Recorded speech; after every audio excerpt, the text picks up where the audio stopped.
الرحمن الرحيم، والصلاة والسلام على سيدنا محمد وعلى آله وصحبه أجمعين. يتعرض العديد من الأشخاص إلى الإصابة بالالتهابات والعدوى في الجهاز التنفسي، مثل تراكم المخاط والبلغم، السعال الشديد، الكحة، وعدم القدرة على التنفس. يمكننا علاجها فقط بمكونين من البيت من خلال تناول هذا المشروب الرائع جدا، والذي بدوره كذلك يحافظ على الأحماض الدهنية في الجسم ويحميها من التأكسد والتسبب بهذه الأمراض. لدينا فقط مكونين، وهما الفجل الأبيض. استخدمي أي نوع متوفر، أي نوع فجل متواجد استخدميه. قلت فجل، أي نوع. هناك الفجل الدائري وهناك بهذا النوع. أي نوع متوفر استخدميه، لا تكلفي نفسك. وحبة بصل كذلك، البصل نستخدم أي نوع متوفر في البيت، سواء كان البصل الأبيض أو البصل الأحمر. الفجل يعتبر أحد المضادات الحيوية الطبيعية نظرا لغناه بجلوكوزيدات وفيتامين سي ورافعين، وتناوله كذلك رائع جدا، حيث أن الفجل ضمن الخضروات ذات القيمة الغذائية العالية والخصائص الطبية الغنية.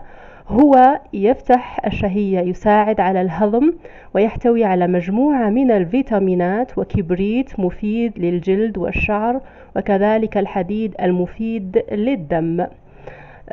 مثلا لمن يعانون من اضطرابات المرارة، سأعطيهم الآن وصفة على السريع. لمن لديهم اضطرابات المرارة الناجمة عن تشكل الحصى، أنصحهم بتناول عصير الفجل. عصير الفجل يفيد في علاج آلام حصى المرارة. نأخذ عصير الفجل بكمية متساوية مع عصير الليمون، ونأخذ كأس منه يوميا قبل النوم.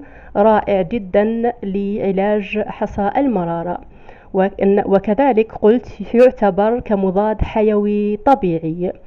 وكذلك الفجل رائع جدا لتقوية النظر والتخلص من الرمال والحصى في المسالك البولية، ولدينا به عدة وصفات كذلك للبشرة والشعر.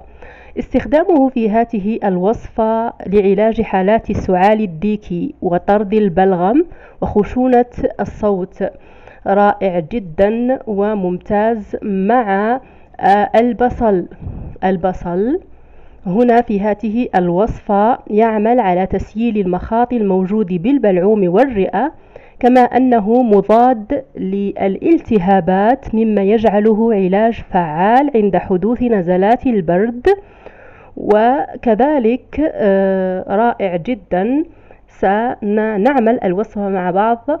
نأخذ الفجل نقوم ببشره في المبشرة الناعمة، وكذلك البصل نقوم ببشره في المبشرة الناعمة.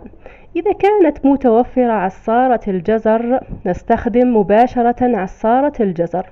إذا كانت عصارة الجزر غير متوفرة نستخدم المبشرة الناعمة لاستخلاص العصير. نقوم بأخذ عصير البصل مباشرة بهذا الشكل.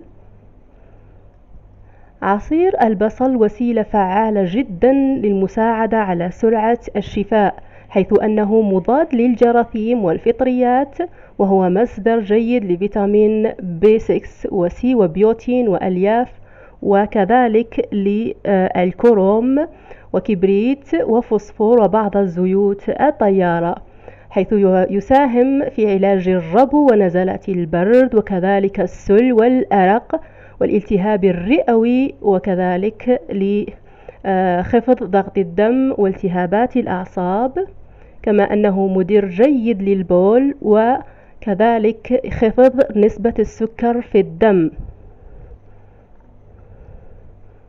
قلت بكميات متساوية. هذه الوصفة صالحة للكبار والصغار والحوامل والمرضعات، بوصفة طبيعية فقط، مكوناتها متوفرة في كل بيت.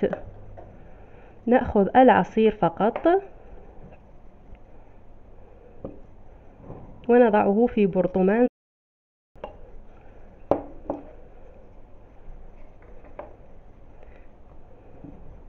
نضع عليه ملعقة طعام من السكر الناعم. نأخذ فقط ملعقة طعام من السكر الناعم. البديل هو سكر النبات أو السكر الأسمر أو العسل إذا توفر لديكم عسل نحل.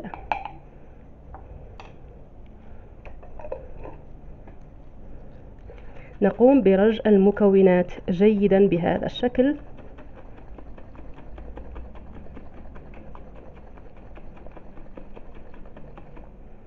حتى الحصول على هذا المشروب.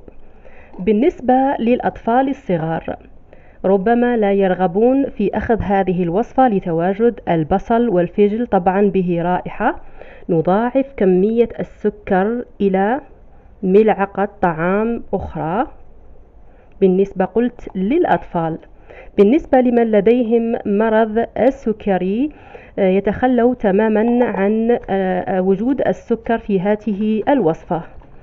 نخلط جيدا المكونات.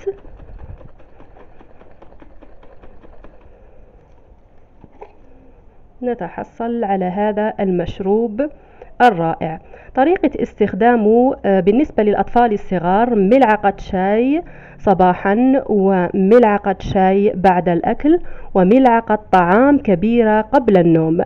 بالنسبة للكبار ملعقة طعام كبيرة صباحا وملعقة طعام كبيرة بعد الغداء وملعقة طعام كبيرة قبل النوم. هذه الوصفة صالحة الاستخدام لمدة يومين فقط في الثلاجة وبعدها يجب تجديد الوصفة. بالأخير لا تنسوا عمل إعجاب لهذا الفيديو ومشاركته حتى يصل لعدد كبير من الأشخاص والناس حتى يستفيدوا منه.